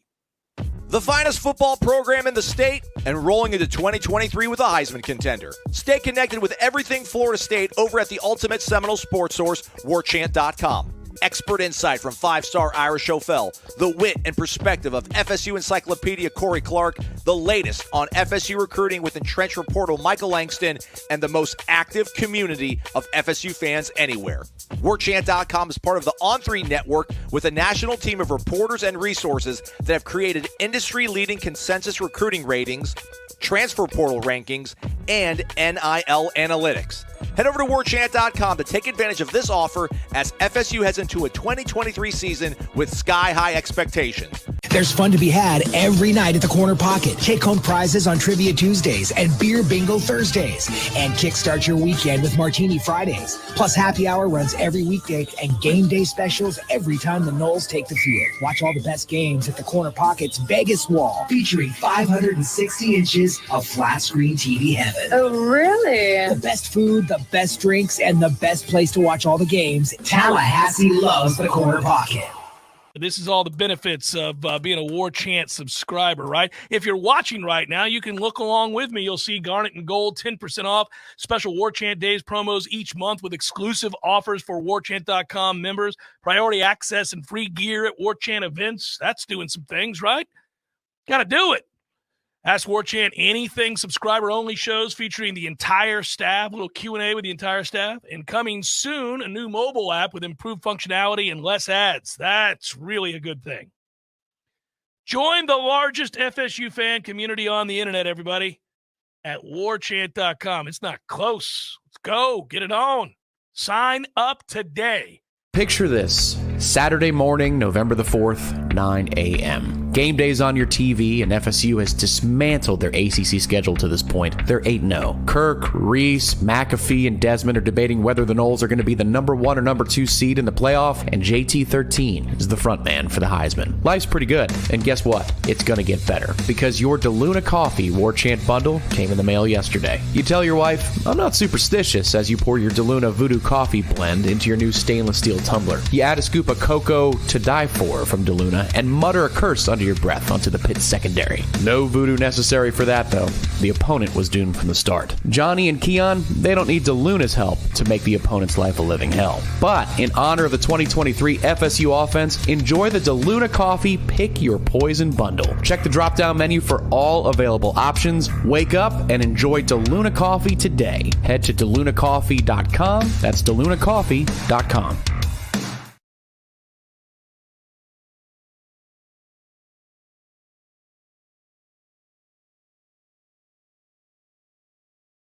Something in the air today, folks. South Carolina leads Georgia 14-3 at the half. Ooh. That's in Athens. South Carolina unranked, got smoked by North Carolina, leads Georgia 14-3 at the half. That's wild. We're going to get to Spartan Knoll in just 1 second. But again, a reminder that we've got an awesome deal just for you folks here on Warchant TV. It's just $1 for 2 months. There you go, as our own Jeff Cameron would say. $1 for 2 months. These are new subscribers from the Warchant TV side. For you out there, if you're on Facebook Live or Twitter and you're watching this, this applies to you too. All you got to do is go to warchant.com. You'll see the join link. It's in green. We put it in the chat as well earlier today. But the join link in green on the homepage. And then you choose the monthly option. Enter code FSU1. See that in the bottom right of the screen? FSU1. And boom, you're locked in. You're a part of the warchant.com community, the largest FSU fan community in the business. And what benefits do you get? You just saw a message about that. But Warchant Day is coming up this Wednesday from our friends at Garnet and Gold. 20% off all Florida State tees. Look at those. Like that throwback to the 93 national champions, Gene, all the way on the right. That is an outstanding shirt. All t-shirts from Garnet and Gold, 20% off this Wednesday, but only if you subscribe to warchant.com. That's pretty cool, Gene. For $1, yeah, you get $1, you get 20% off t-shirts, and you get follow this team with hopefully better days ahead than this one, but a lot of cool coverage coming up, and including having, I believe we got Ira, Corey, and Aslan will be in Clemson. Oh, wow. To cover that huge showdown next week, which could be, that's huge. Obviously, we want to see how Florida State's going to respond to such the lackluster performance. And before I know we're getting ready to Ralph, and can't wait to hear what he has to say, one of the pillars of the Warchant community. But Tom, if BC ends with 17 penalties and they don't get that face mask, that saved Florida State, does Florida State still win the game? I think so, because they had just made a stop in the same scenario. And BC had to punt it away because they got a sack on a blitz. But I don't want to live in that reality. Yeah. I'm glad it went the way it did. I don't know. I just had the feelings of one of those things where everything was going against you, and you gave them that avenue to pretend. All they needed was a field goal. Yep. Yeah. In that game, I had a feeling if they didn't, I thought they were going to lose. My feeling was just one of those games. The momentum has shifted so much, and you're screwing by the football gods. If you don't do it, you're going to lose the damn game. So I thought they were going to lose it if they don't get that call, which was a good call. I mean, it was a face mask, but boy, did that bail FSU out. It did. And you saw, when they went to break, well, not break, but they went to the desk and they showed a highlight that Mizzou won with a 60-yard walk-off field goal against Kansas State earlier today. You just don't even want to leave it up to chance, because even if that kid's got little to no leg to get it that far, maybe, something divine helps him and it just rockets off of his foot. We've seen weird stuff when it comes down to a kick for and against Florida State in the history of this program. Thankfully, it did not go that way, but Florida State escapes. They are now 3-0, and we are now going out to Hawaii time. He just got back there this week, and he's 1-0 back off the mainland. He is Ralph in Hawaii Spartanal. Welcome to the program, Ralph. Give us your perspective. It's great to hear from you. Aloha, everyone. Perspective is incredibly important right now. Every championship team that I can remember has one of those tough road games. Some of them, like Ohio State a few years ago, even lost their Purdue game. So perspective, these things are going to happen. A lot of things you guys have already covered. Red bandana game, a hyped up crowd, maybe overlooking for Clemson. There's a host of things that could have gone wrong. Players pressing too hard, trying to make up for a previous play or to try to be the guy that stopped the drive. A host of things that could have played a factor. The bottom line is we should see a positive in this, and I know that the previous caller, Fake Ralph, covered it. Johnny Wilson was spot on, so we know we've got him back into the good positive. So I would like to offer everyone out there a little opportunity this week for perspective. If you're really having a hard time or if you're really upset about this close game, second harvest of the Big Bend needs your help. There's communities in your area. If you're not in the Big Bend area, like I'm in Hawaii, I'm going to get out and volunteer this week. Just focus your mind. We're going to beat the dog mess out of Clemson. I promise you right now. Aloha. Oh, there we go. Aloha, Ralph. Boy, talking about service to the community, and the Second Harvest of the Big Bend is a partner of work. We are proud to help them. We did a couple weeks ago where folks turned out on Warchant TV, and nearly $6,000 was raised after a Jeff Cameron show, charity show, a couple weeks ago. But your time is valuable too, beyond the dollars. And Ralph says, how about you do a little bit of volunteer work, because he's volunteering that Florida State is going to beat the dog piss next week on the road. If he gets that right, Gene, we got to isolate that video down and say, hold it. I mean, there's other, it wouldn't surprise me. Again, sometimes you learn a lot from a game like this. And if it's not a systemic issue with the program, I don't think it is. I think this is a wake-up call for a lot of guys. You're good, but you're not that good that you can just roll in, put on your fancy white helmets, and people are going to roll over for you. It's not like that. They're gunning for you. And Clemson's a good team, and you got to go on a road in a hostile environment. I know it's a nooner, but still, I mean, you got to be prepared for that game. So hopefully that it gives them the right shift in their attitude, that they're more focused in this game, that Adam Fuller calls a better game and puts guys in better positions in this one. And then you're able to run the football. Maybe that offensive line gets a little kick in the butt from Alex Atkins this week. And you guys need to dominate. You should have dominated. This game should have been the one you put away, and you didn't do it. The team, this is the game you needed the offensive line to carry the day, and they didn't. They came up short. So we'll see. But I like Ralph's attitude, and I think there's a good chance this team will respond positively. We're going to get a couple perspectives from people who contributed to the program, and then we're going to get the perspective of one of our intrepid reporters who I see in the green room. So real quick, the entire spectrum, I think, is represented here. Freaking Holy Cross's defense held up better, says Noles 1996. This is not an ACC champion team, and definitely not a playoff team. We have major issues. Hang on there, Noles 1996. You could be right, but just hold the phone for a minute there. Steven says Boston College played well. That's fair. There you go, Steven. Appreciate the contribution. That's not wrong. They did. Yeah, we always forget to give that. They pay their players, and they have scholarships too on the other side of the ball. C-Dale says Fuller isn't a great defensive coordinator, but honestly, how many are there out there in college football? We won, and I don't care if we win every game by 1 point. If they do the rest of the way, C-Dale, I think they're going to the playoffs, so fair point. James Edwards says we are going to be just fine. He's shouting that at all of you. Moving on. Just work. Thank you, C-Dale. And finally, Nolebuck, 83. Really worried about the running game. 31-10. I'll edit that for you. Run it down their throat. JT seems to be missing some easier reads in his progressions. I agreed on all fronts there, Nolebuck. That's legitimate concerns. We now go to the lead writer at warchant.com, the senior writer. His name is Corey Clark. What's up, C-Dog? How you doing? What's up, guys? Ira sends his apologies. They're kicking him out of the press box. They're not used to Well, that's what they do. Don't they always do that, Corey? Well, yeah, they're open an hour after the game, maybe. So we recorded the Warchant wrap, and I'm taking this hit for him. All right. Well, Corey, let's lead it off, and I'll just say what a lot of our esteemed chatters have said. 3 letters, WTF, Corey. Yeah. Is the F for Fuller? Yes. Yeah, I figured. What the Fuller?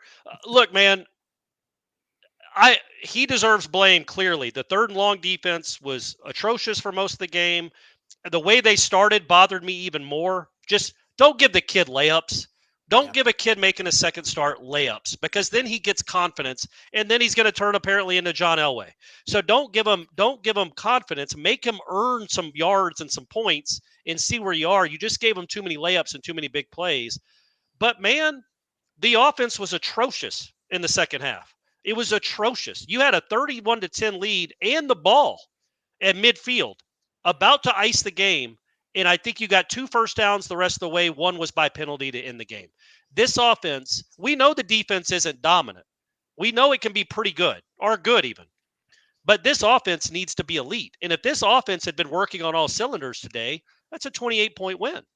Easily. But the offense really struggled. I really didn't like anything about after the Jaheim Bell play.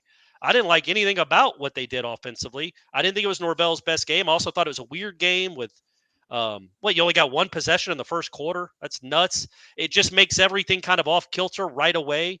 But yeah, the third long plays were really, really disappointing, especially I tweeted about this, and I mentioned it on Warchant Wrap, and I'll mention it in my column.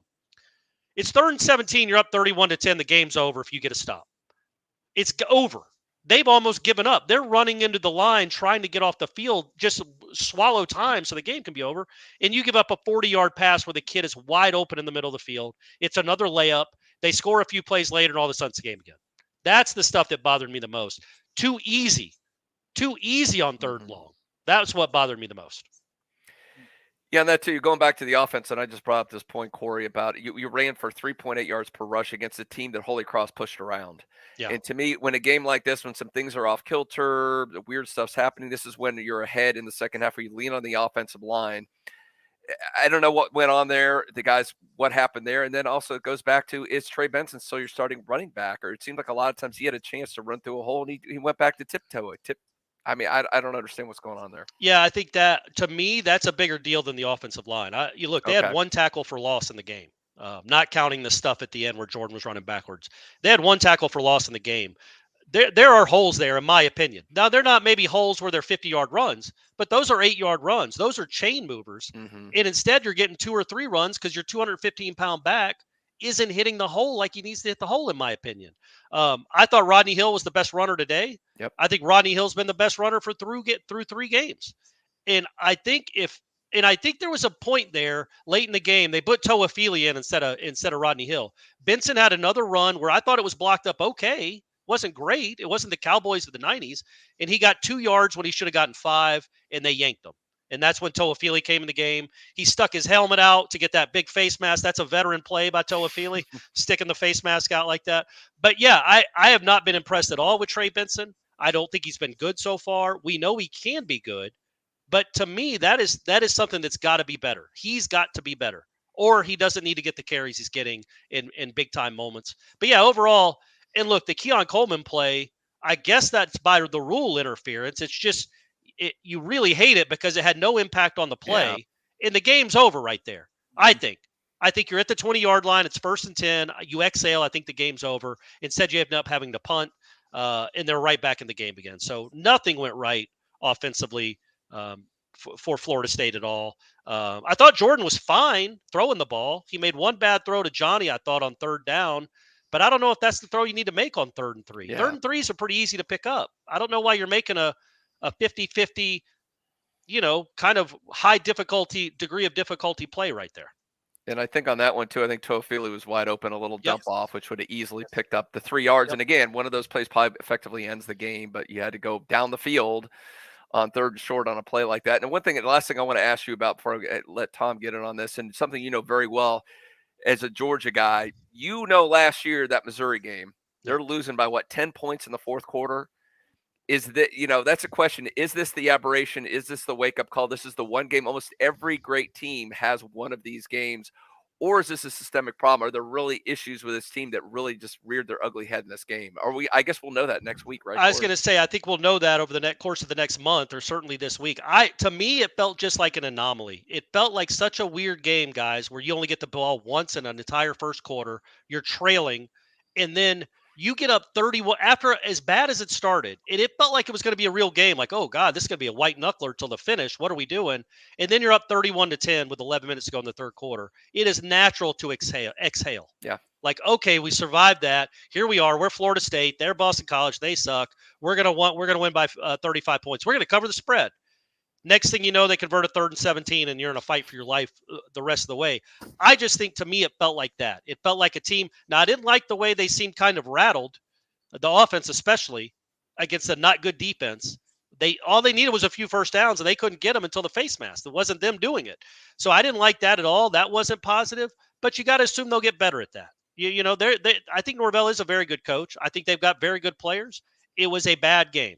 I do not think it means it's a bad team. Because I watched what LSU did today to Mississippi State. You beat that team by 4 touchdowns. You are a very good team. You had an awful day. And I think I was talking to Ira about this, and I'm sure we'll write about it. The worst thing that could happen for a Florida State team is to go into Clemson overconfident. Like, we're going to beat the bejesus off them. We're too good.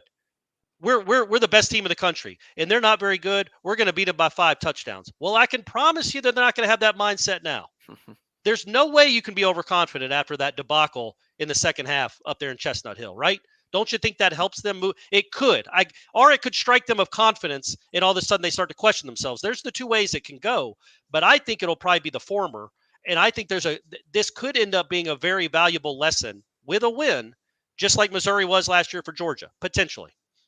Yeah, agreed. Corey, I'll ask you a micro question and a macro question. Same time. It's like a twofer on a Monday press conference. All right, nice. All right, so the micro question is slow starts. Is that something you're concerned about? And the macro question is, did you see, because you've been to a ton of these practices, did you see any signs in practice that something like this could happen, or did it just kind of show up on game day to you?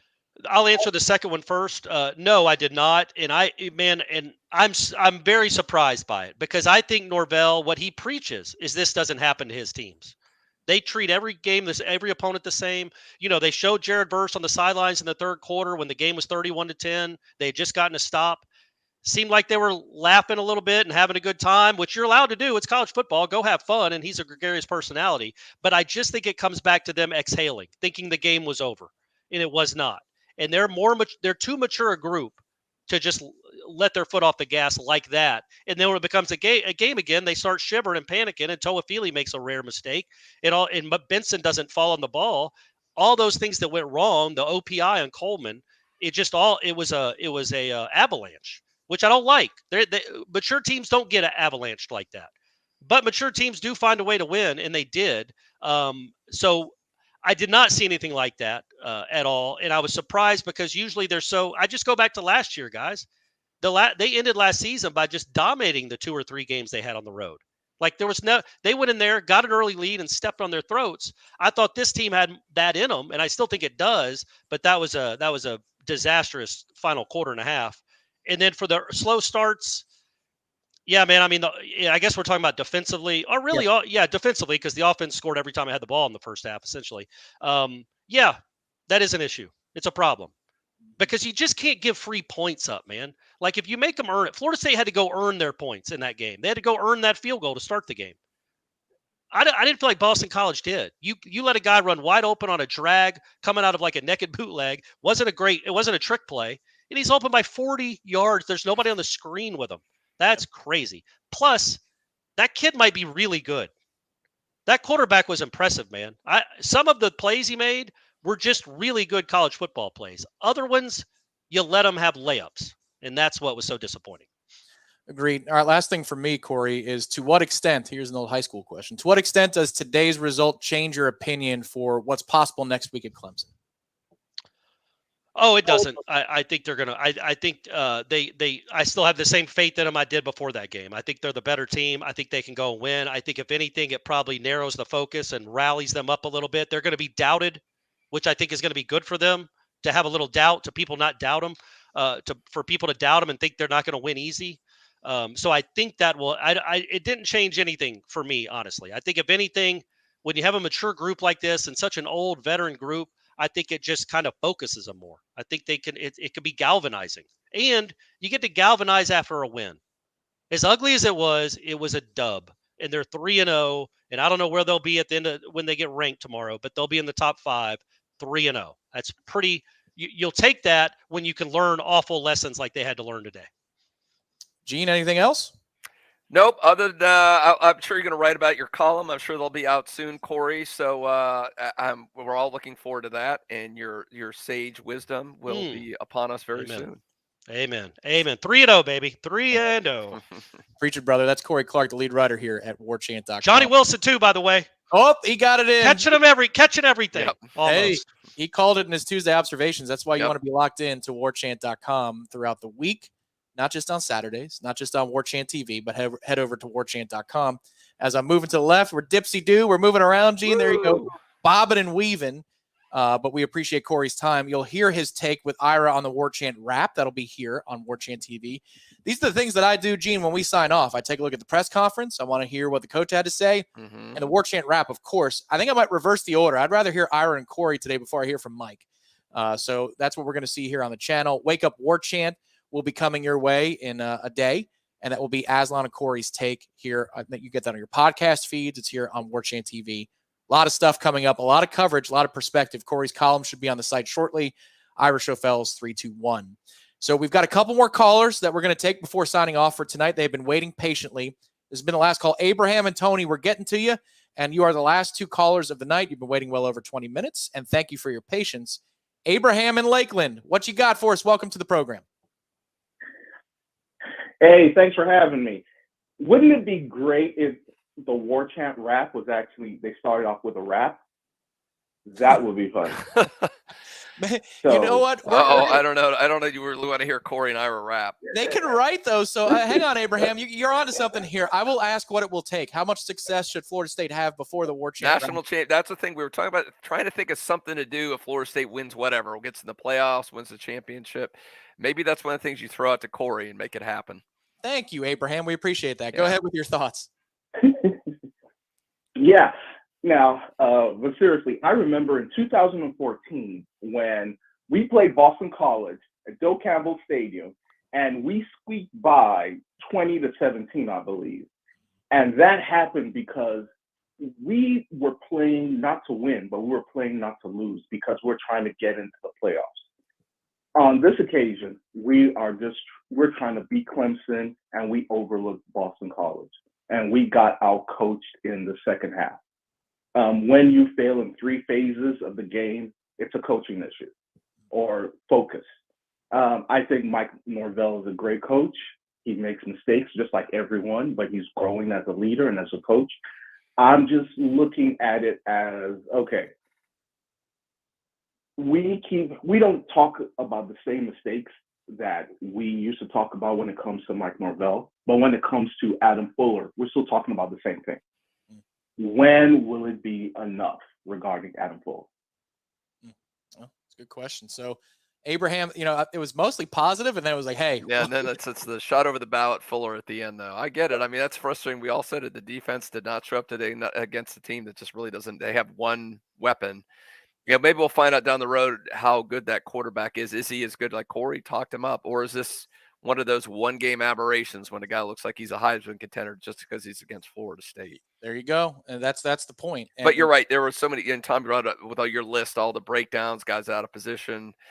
Some of that has to fall in coaching, and that defense was not prepared at all for this game. Dudes are wide open. That's not on the kids. They don't just decide after the snap that I'm not going to cover that guy. Nobody freelances like that. That's on the preparation all the way. And you're right, Abraham, with all the talent that Florida State has now, the excuses are gone. Last year, you could say there was no defensive line. They were all hurt. Jared Verse wasn't even 100% after, game 3 or game 4 of the season. Fabo never was after LSU. No excuses now. Good call, Abraham. We hope to hear from you again. And finally, our caller, you're the anchor today, Tony in Tallahassee. He wants to talk more about the defense. So, Tony, go ahead. Welcome to the program. Hey, Tom. Hey, Gene. Everyone's pretty much said a lot about stuff. I haven't been an Adam Fuller fan from the moment of the hire when you look at his stats, but that's beside the point. But what I'm tired of seeing, and this has happened before, the defensive line, with as talented as they are, and we rush nobody. That happened about 4 times I counted today. We rush nobody and let him stand back there. You can't cover receivers for 4, 5, 6 seconds. And the guy, there is nobody rushing him. They're like thinking he's going to run. And that's happened before today's game too. And I don't know who calls that, but that's got to stop. Send one guy to flush him or something. Nobody rushed. Oh, Tony. Yeah, Tony makes a good point. This series, they finally stopped him in the second half. What did they did? They brought a couple corner safety blitzes. They mixed something up. It wasn't. They had a couple of those plays. It was odd. They never really know. Do we kind of put everybody back and worry about him running, as he pointed out, and not rush him, or do we rush and maybe somebody gets out of the lanes and he takes off running? They were just the whole defense was confused, and whatever they seemed to try to do was the wrong decision almost every time. Yeah, agreed. He was caught in between. Adam Fuller was caught in between, and you're correct, Gene. I think that's an astute observation about the blitzes late. He was more affected by the blitz than he was the mush rush or the contain. He got a young guy, rattle him a little bit. But one hand was not, watching what the other was doing, Tony, to your point. There were times when they played contain, but then the linebackers weren't there to clean up the mess.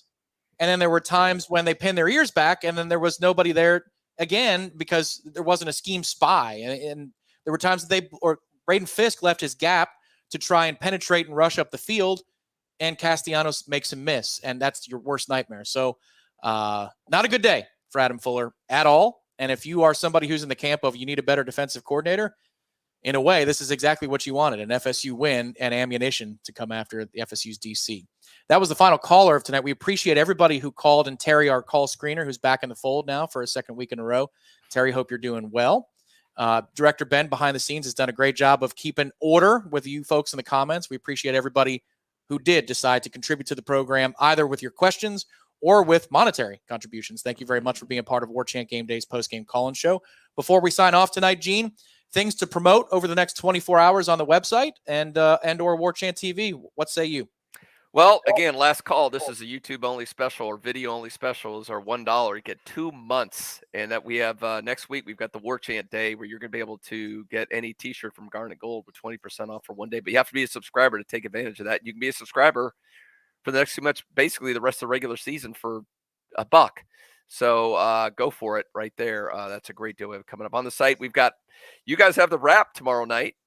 The Warchant, the Smash is going on tomorrow night. And like you mentioned earlier, we'll have grades, PFF grades. There going to be some nasty grades. So I'm curious to see what PFF says about some of Florida State's performances on their grading system. And of course, IRA's 3-2-1, which is one of the best features of the week. We got video programs all week long. Corey's column should be up here shortly. And all the previews going into Clemson, which is obviously a huge, huge game for Florida State. For the ACC to the goal of getting into the playoffs, because I don't know the way that schedule works out if you can lose a game and get into the playoffs, especially now that you've got this a little bit of a blotch on your resume. Yeah. And if Clemson isn't, I know some people are buying into Miami. I ain't buying it.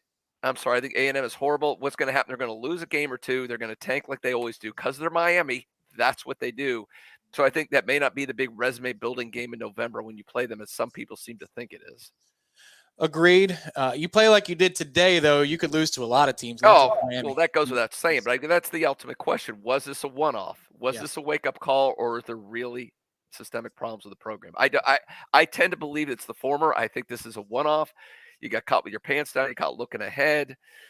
Some weird things happened in the game that turned the tide. But, it's Corey's points, too. These slow starts have to stop, too. You're not in that position at all if you don't just give away points and yards early in the game. Get to DeLunaCoffee.com. BOGO's on the Voodoo. It's delightful. They got the pumpkin pie through November 1st, so that's that season. I know my wife is huge into pumpkin spice lattes and all that kind of stuff. DeLunaCoffee.com, or if you're living in I-4, the center part of the state, or west towards the Panhandle, check your Publix. It's in the Florida Locals section of Publix, the Florida Locals section for DeLuna Coffee. It's delightful, and you can get powerful or you can get a light roast, everything in between. Dark roasts. I'm going to try that. I got an Italian roast that I'm going to try next week, Gene. And then obviously I got to get some stuff over to you as well, as Ed I'm and looking Brett forward to that. Sent us a care package. We appreciate their support of the post-game show. We will sign on next week around the same time to noon kick for Florida State and Clemson. We'll have an 11 a.m. pregame show on game day, but then 10 to 15 minutes after the game, hopefully Florida State is 4-0 at that point. Between now and then, head over to warchant.com for all the things Gene enumerated, Corey's column, Ira's 3-2-1, PFF grades in the morning, and so much more. And if you will, hit the like button underneath this video. More FSU fans will find this on demand. They might be watching ball right now, but they want a recap of the Noles tonight or tomorrow. So thank you to everybody who tuned in. To those of you who are the podcast audience, thank you for listening to us For Gene, my name is Tom. Thank you to everybody who contributed to today's program. We're 3-0. You could be pissed and you could be victorious all on the same day. That's what we learned. We'll talk to you next time on the Warchant Game Day Postgame Call-In Show, brewed by DeLuna Coffee.